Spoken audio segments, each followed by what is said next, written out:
What's up? We're doing a live Q&A. I'm here to answer. Whoa, that's cool. Excuse me. I'm here to answer any questions you guys have about CrossFit, about fitness, about health, about anything that you guys want to talk about. Just drop your questions here and I'll answer them for you. I'm going to be working on a course kind of at the same time. And as people pop in, I'm just going to be here to answer your questions. So put them in the chat. One of the things I did want to go over was just this last weekend.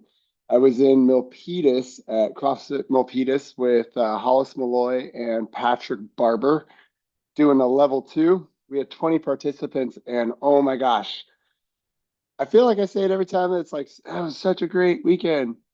But there are some weekends where just the energy is different. And this weekend, not only was I stoked to be with my bros, like me, Pat, and Hollis go way back.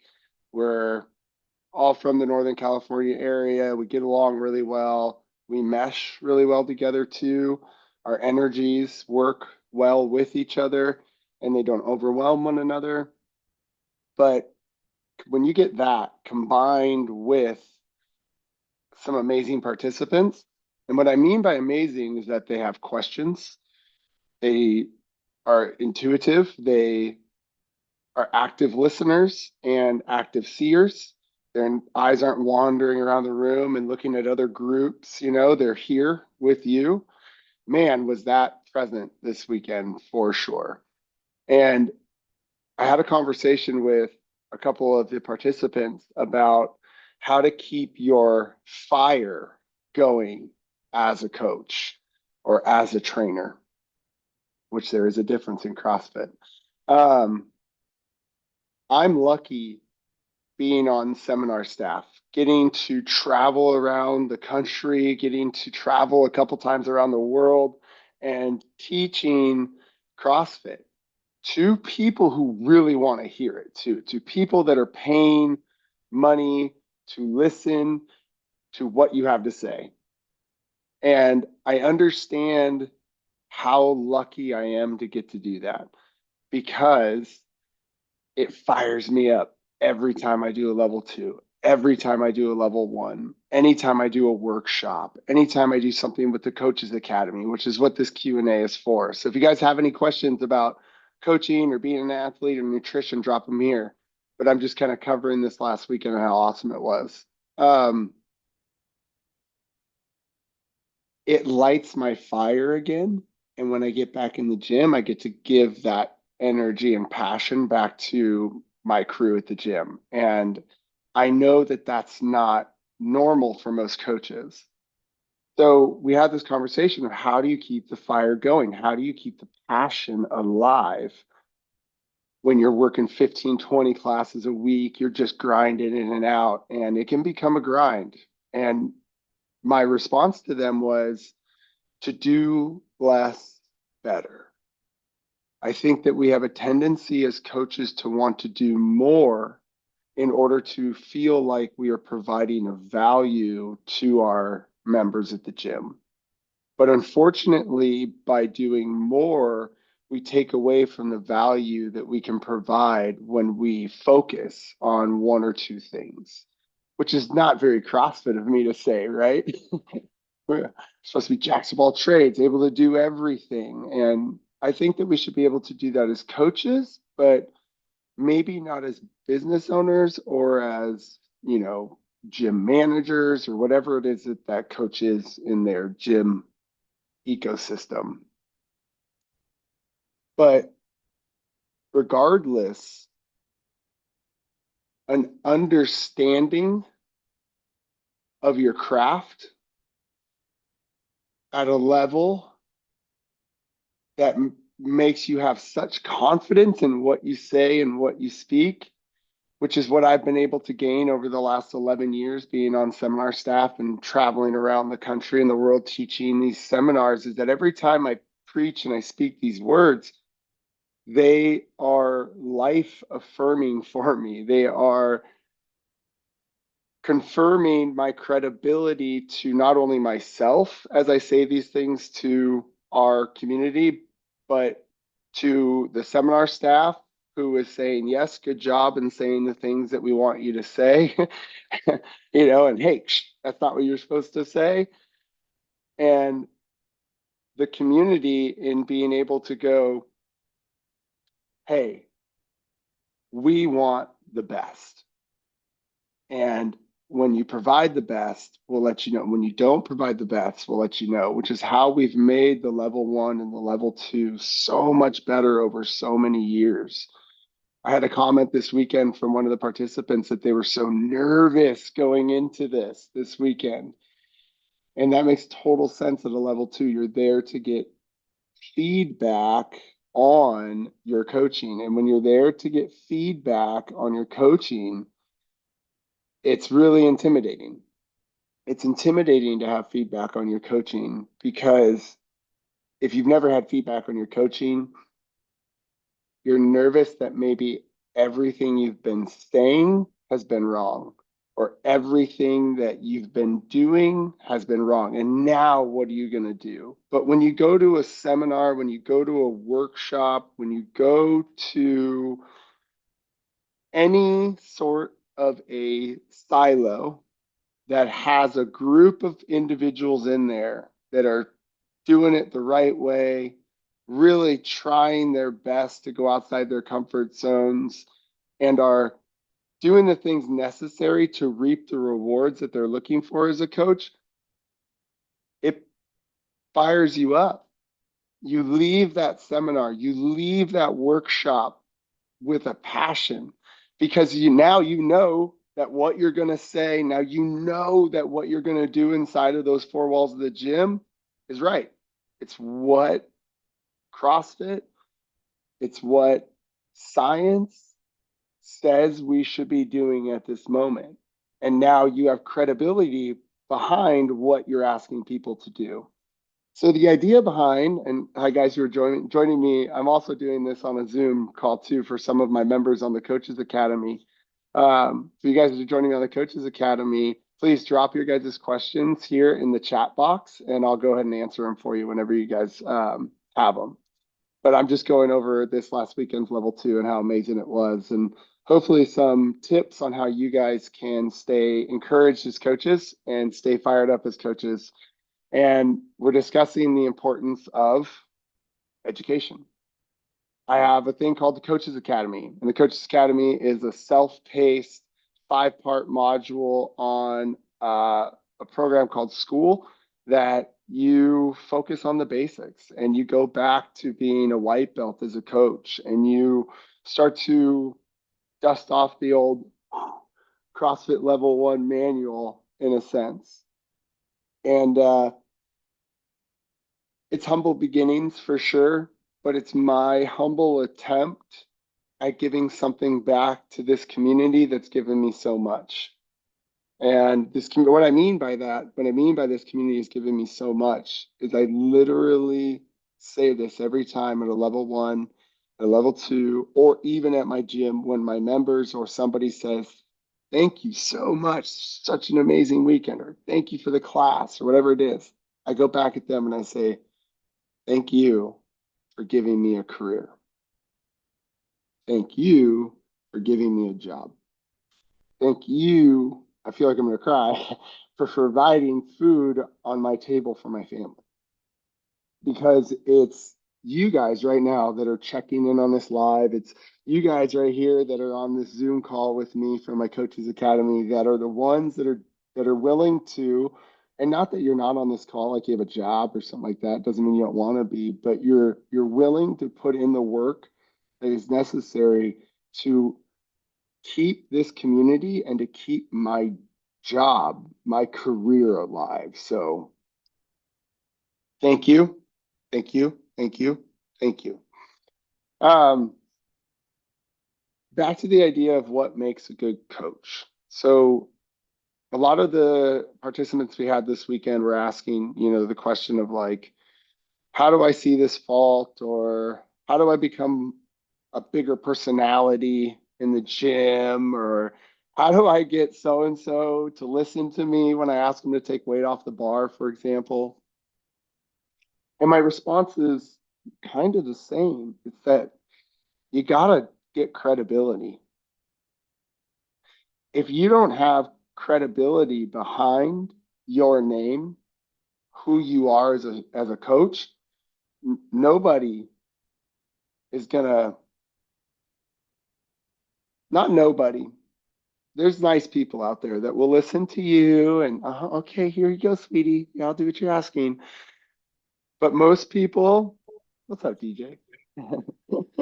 But most people, we're also doing an Instagram live at the same time here, Deej. So just so you know. But any questions you guys have, just toss them in the chat here and I'll answer them for you, brother.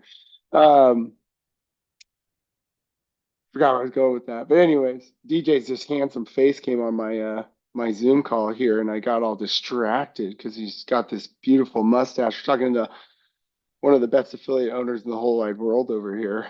Yeah, I'm praising you, DJ. That's all. Yeah, I'm just talking about you and saying how awesome you are and how amazing you are and how much your That's, mustache is just becoming the mustache that all men should. I mean, it's coming along, but it's not anywhere near that. It's That pretty affiliate good. stuff's really nice. Thank you. Yeah, you're welcome. Okay, stop talking now. No, I'm just kidding. Anyways, oh, where I was going with that was that it always kind of came back to the idea of like, if you don't have credibility behind who you are as a coach, nobody's really going to take you seriously. And how do you get credibility as a coach? It's by delivering truth. It's that what you say is what is going to actually get results. It's that you're not firing off all of these cues that aren't landing to this person. So that means a lot of times simplifying it and doing less better. Like I talked about yesterday, actually. Instead of walking up to the athlete and being like, "Hey, I need you to jump a little bit harder and get more hip extension, triple extension on the next rep." It's as simple as just being like, "Hey, DJ, squeeze your butt." DJ's like, "Cool." He squeezes his butt on the next rep and he gets hip extension. And my ego might have taken a hit because I wanted DJ to know that I know exactly what triple extension is. I know what hip extension is. I know about the Olympic lifts. But what really matters here, what really matters is that my athlete gets hip extension in order to get that bar on their shoulders so that they can get fitter. Because the ultimate job of me as a coach is to improve my client's fitness. And I do that by improving my efficiency as a coach, just like we want our athletes to improve their efficiency in movement in order to become fitter. We need to improve our efficiency as coaches in cueing in order to help our athletes become fitter. So by taking a step back and relearning the points of performance, their faults, the body parts that are associated with those points of performance and their faults, where those body parts should be and at what times they should be during each one of the movements, what we're creating is a blueprint or an like what Kelly Starrett always used to say, and I love because it sounds so cool, an archetype, right, of this movement and what it should look like at this moment in time. The only way that we can build that muscle memory within our eyes as CrossFit trainers or coaches is through muscle memory, repetition after repetition. And there's two types of muscle memory, good and bad, right? And so it's not just about practicing coaching. And what I mean by that is like heading into the gym and turning on the lights and turning on the music and making sure the warm up is good and delivering a few great cues here and there and giving some high fives and having a great day. It's like, no, it's approaching every single class as a craft, as an opportunity to build the muscle memory of my coach's eye. So I'm going to have a select number of movements within the workout that their coaches or that the athletes are doing that day. And I'm going to want to know what body part should be where at what moment in this movement. And by knowing that really simple blueprint, what body part should be where at what moment in this here movement, I'm starting to get muscle memory in my eye. Now, when that looks slightly off from what I'm used to seeing with sound movement, my eye will alert my brain, that's not normal. The same way that when you walk into an elevator and somebody's got a lot of cologne on and you're like, whoa. But remember that the longer you're in that elevator, what happens? You start to not smell the cologne because the more you smell it, your body dumbs down the signal. So the more that you look at movement without actually looking at the points of performance or looking for the faults or standing in the spots, you're actually training your eye to see bad movement. You're training your eye that when you see lack of hip extension, you think it's hip extension.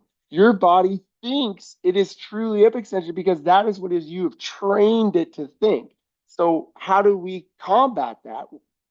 We go to seminars, we go to workshops, we become a part of the academy. We put ourselves in the fish bowls with the people who are learning about the whys, who are learning about the knowledge that has to be gained behind the why. Because anybody can recite the points of performance. Anybody can recite the faults. Anybody can recite benchmark workouts and times and great, cadences on rowers. But I would guess, and this isn't like I've done this survey before, but I would guess that 90% of the coaches that come to the level twos, if I were to say on day one, okay, me and you in a closet, give me all of the points of performance and their faults, as well as the setup and the progressions for the 9 foundational movements, that 90% of this community could not do that right now. And I would love to be proved wrong. If you feel that you can do that right now, raise your hand.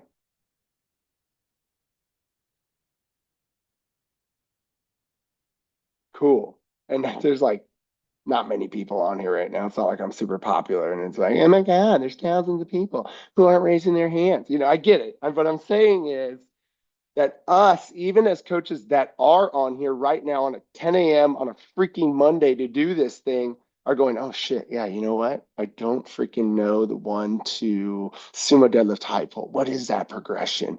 Is it deadlift shrug slow first and then shrug fast, or is that on the med ball clean? Or do we get rid of the shrug slow on the med ball clean, or this, And I'm sure we're all kind of like, and the idea is that we are putting ourselves in a little soul tribe of people that are going, hey, live up to the standard.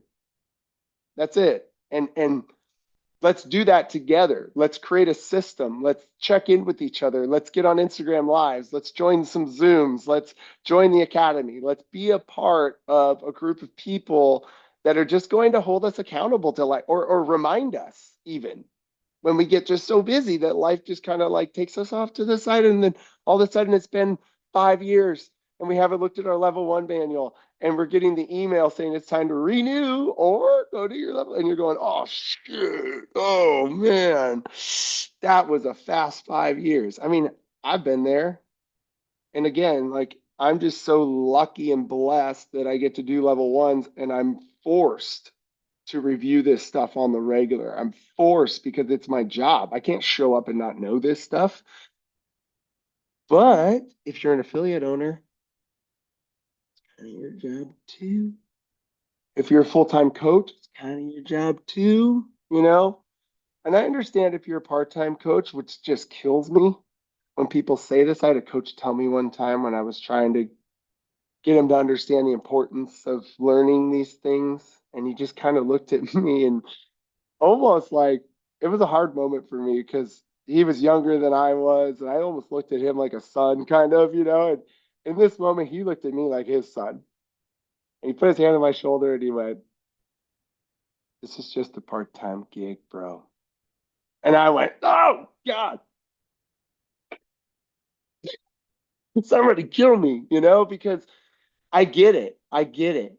I get it that you want to put in your time to the things that have return monetarily. And I understand that whole thing behind it, but I don't think that's this group of people. I don't think that's this group of people. I think that that's the majority of, like, the gyms that we see that have coaches that they have to be there in order to cover the classes and do the things and to keep your gym owners from literally shutting the gym down because they're so overwhelmed. So I think that they're great to be there, but I would love to slowly have this trickle down effect from this group of people and this group of people that are just taking it a little bit more seriously and are able to disseminate that information to the rest of the part timers, almost like through osmosis, kind of, in a way, I guess you could say, and they're just going to kind of like take your class and then hear that cue. Wow, that was really simple. I'm going to try that in my next class. And then they're repeating it in theirs, and we get this butterfly effect that happens in the CrossFit community. So that's why I'm here. That's why we're here.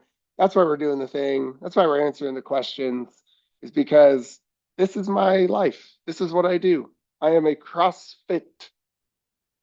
I wanted to say but I'm not. Like, it's like that's what I am, is CrossFit. I'm on the level 1 staff. I own a gym. I have an academy. I have podcasts that talk about this stuff. This is my heart and freaking soul. So let's answer some questions.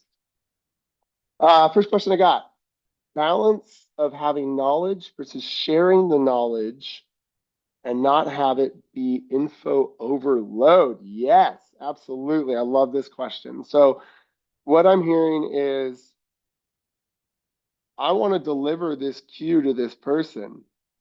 And I also want them to know just a little bit about the why. Right? So I'm getting some head nods that yes, that's what we're looking for here. Okay, cool. Here's what I would do as an adult. This is my adult answer, and then we'll give my fun, like probably what you'll actually do in the moment answer. Okay, so adult answer is this: save it for the specific warm up. The specific warm up is your opportunity to tell, show, do, and check.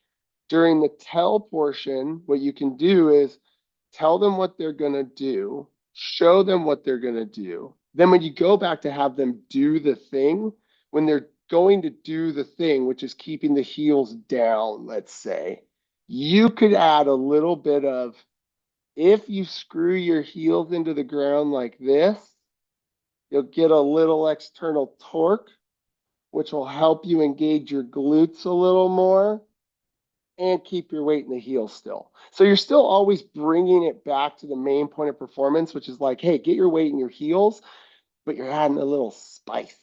You're adding a little secret sauce to it, kind of. Now, the thing that you cannot do here, is you cannot let it go past 60 seconds of talking. That is it. It has to be under a minute. And I swear to God, that'll be the fastest 60 seconds. If you're like me and you love CrossFit, it's just going to it's going to keep going. And you'll be like, oh my God, class is over. Shit, what just happened? So that's my adult answer, is prep it in your lesson plan the night before, of going, here's the point of performance, weight in the heels. Here's the fault that I'm looking for, them shifting into the toes at any time. And here's the education piece I'm going to give them of how to keep their weight in the heels. And the how is kind of the education part of it a little bit that you could give them. Great question. Love it. All right, on to the next one. How often would you share the hierarchy of CrossFit to remind athletes about the most important aspects like nutrition and metabolic conditioning? I love, love, love this question. Oh my gosh, this is awesome. I don't know about the interval of time that you should share anything, really, right? Like, what is the best interval of time to share anything so that people actually understand it and get it and it is in there? I think it's important for you to share it anytime you feel it's in time to share it, because you're there all the time. you're talking all the time. And if you're going, man, it's been a little bit since we shared the hierarchy, it's time to share the hierarchy. Just like anytime your intuition says, man, when was the last time we opened up the level one manual and looked at those points of performance and faults and progressions? Like, yeah, just open it up real quick. Pull it up on your phone and look at it. That's the time to do it, is that time. Now, specifically the time to do it within a class setting, so you got like an hour, is during the cool down.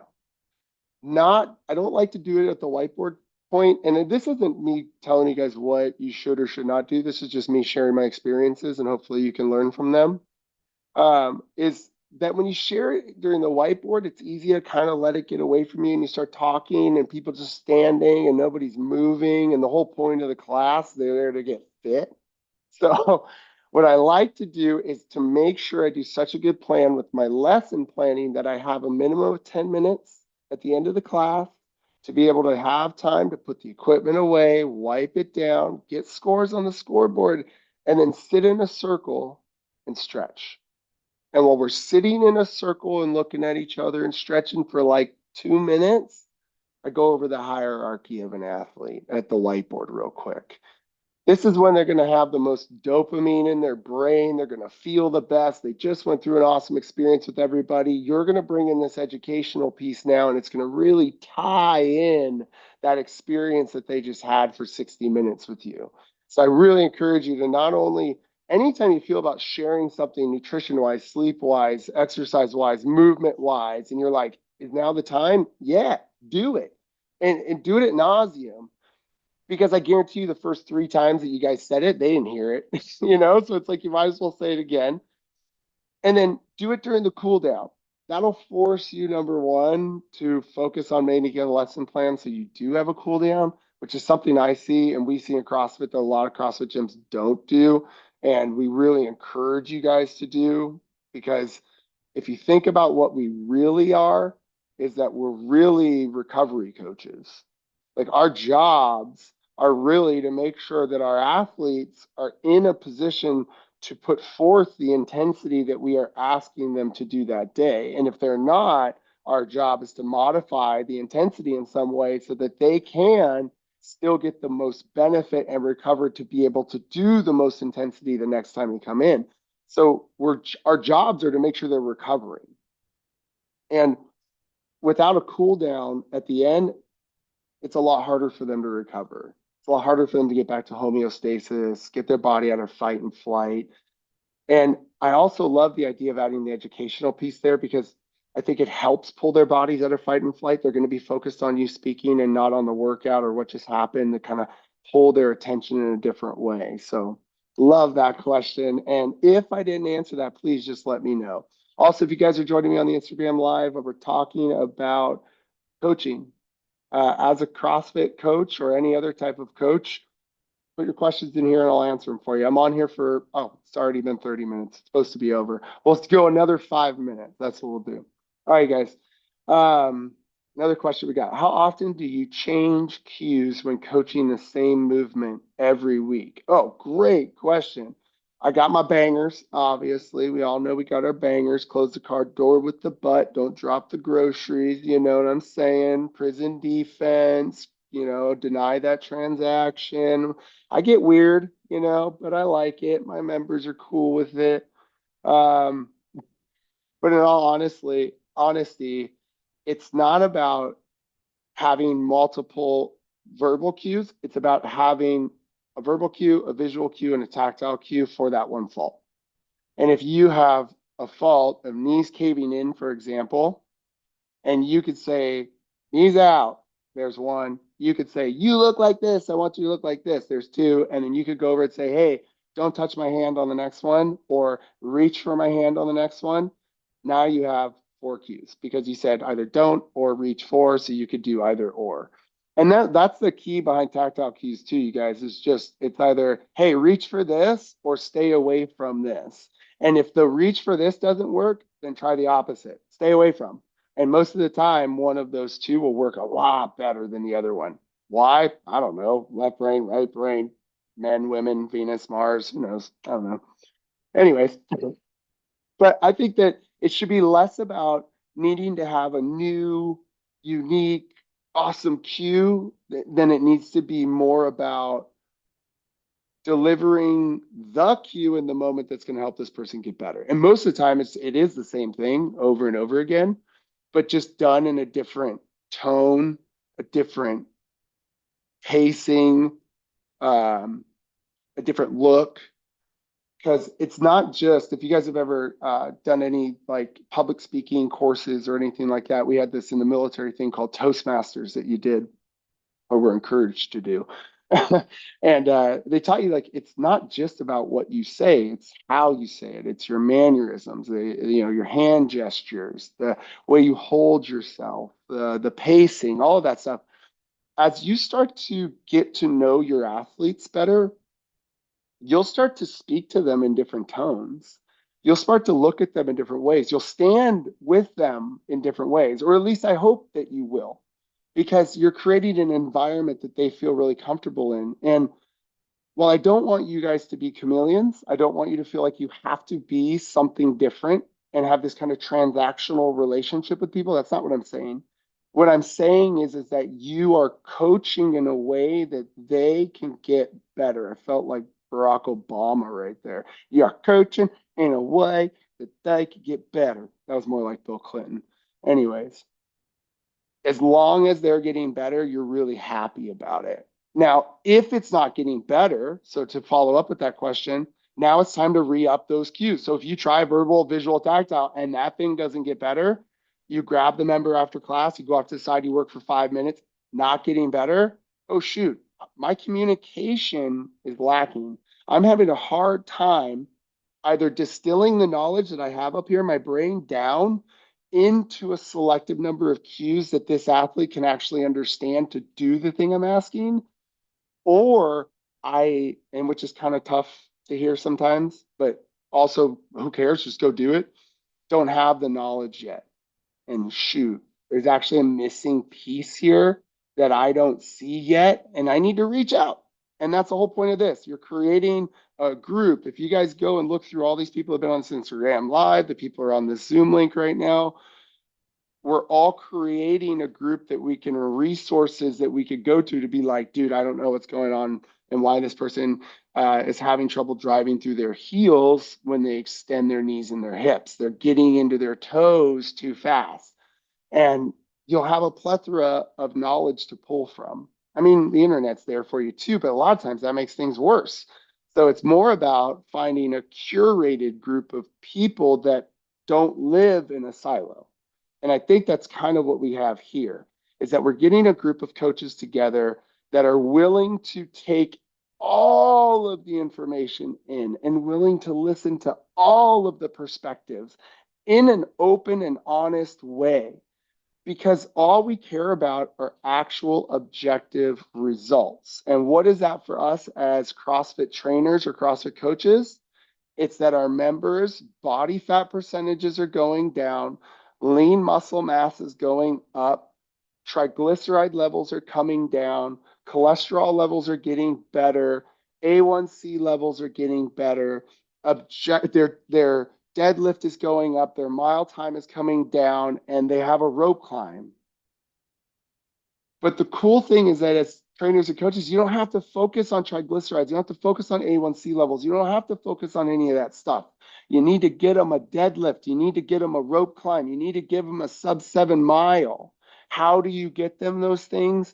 You get them those things by knowing the points of performance and faults so that they can become more efficient and in turn become fitter. Thank you guys so much for joining me. We're going to do this once every other month. If you want to know more, join me on what I'm calling the Academy. How cool does that sound? But I feel lame saying it for some reason. I don't know why. Anyways, DJ gets it. Oh, man. Yeah, it's like my heart and soul being put on the internet. So I'm only going to give it to people that really, truly care about this thing we call fitness, this thing we call health. So if that's you, let me know. I'll hook you up with it, and I'd love your feedback. And we'll do this again soon. Thanks for joining me, guys. Take it easy.